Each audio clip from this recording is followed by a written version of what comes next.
Principal component analysis is a statistical method used to extract the main sources of variation in a multivariate dataset. These sources of variation are expressed as vectors of the same dimension as the dataset itself.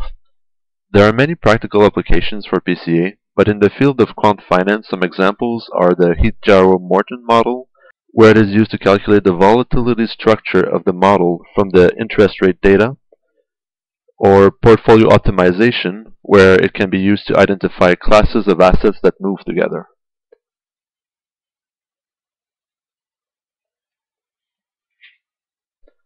I will start by describing visually and iteratively what happens when we apply PCA to a dataset of three variables, x, y, and time.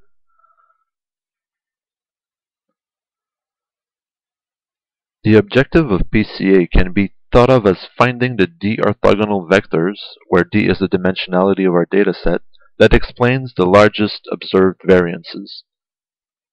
Another way of thinking about it is that we are trying to find which lines we can trace through the graph such that if we map the data points onto these lines, we minimize the loss of information or the variance along these lines. In a sense, we are performing a sequence of linear regressions, as you will see.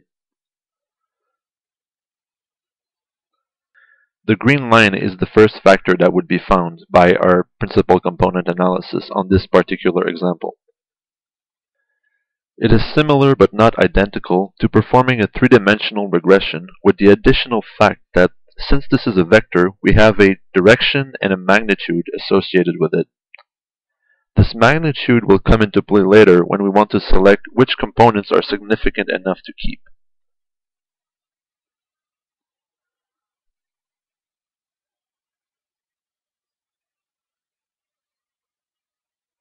For the second factor, we apply the same principle, with the additional restriction that our new vector must be orthogonal to the first one. In other words, we rotate a vector around the axis formed by the first vector until we find the axis of largest variation in our dataset.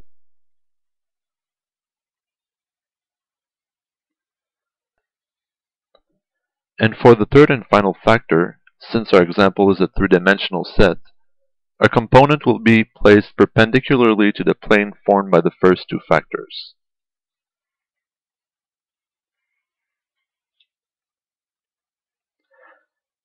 So now I will describe the mathematical details of calculating these vectors. There are three fundamental steps involved in PCA. 1. Calculating the covariance matrix. 2. Performing eigenvalue decomposition on this covariance matrix. And 3. Selection of our main or most significant components. The covariance matrix is a matrix in which each element represents the covariance between the variables I and j of the dataset, where I is the row number in the covariance matrix and j is the column number. As a result, the diagonal elements are the variances of each variable. To calculate the covariance matrix, you first need to calculate the residuals of each variable. Suppose that each row I of our input matrix, which represents the entire dataset we are analyzing, corresponds to variable I. Then each element j of each row I minus the average of the row I produces the corresponding residual R. Once you have the residual matrix, you simply multiply it by its own transpose and divide by n-1. We divide by n-1 rather than n here because we assume that our data is a population sample, statistically speaking. For the actual covariance matrix, rather than the sample covariance matrix, divide by n. Note also that if instead we arrange our input data matrix such that each column j is a different variable, then we need to multiply the transpose by itself, not the reverse. The idea is that the resulting covariance matrix should be of the same dimensionality as the dataset. In the second step, we need to apply an eigendecomposition algorithm on the covariance matrix we identified in the first step. Some examples of eigendecomposition algorithms are the Jacobi method, the QR decomposition method, the power method, and so forth.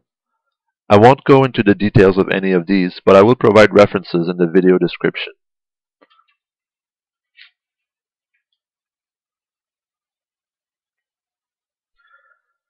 The result of our eigendecomposition algorithm will be two things. First, we will have a vector of eigenvalues representing the magnitude of the components. And second, we will have a matrix in which each row or column, depending on how you arrange the covariance matrix, is a vector describing a factor or component. Typically, a lot of the components will have an insignificant magnitude, especially in complex and highly multidimensional datasets. What we usually do then is to keep only the first few components that contribute a cumulative percentage beyond a certain arbitrary threshold, say 90% for example. To calculate the percentage of contribution of a component, divide its eigenvalue by the sum of all eigenvalues.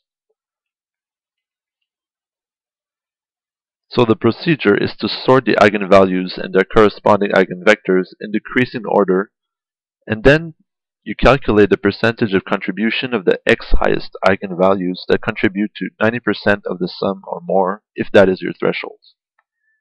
And those are the principal components of your dataset, completing the PCA procedure.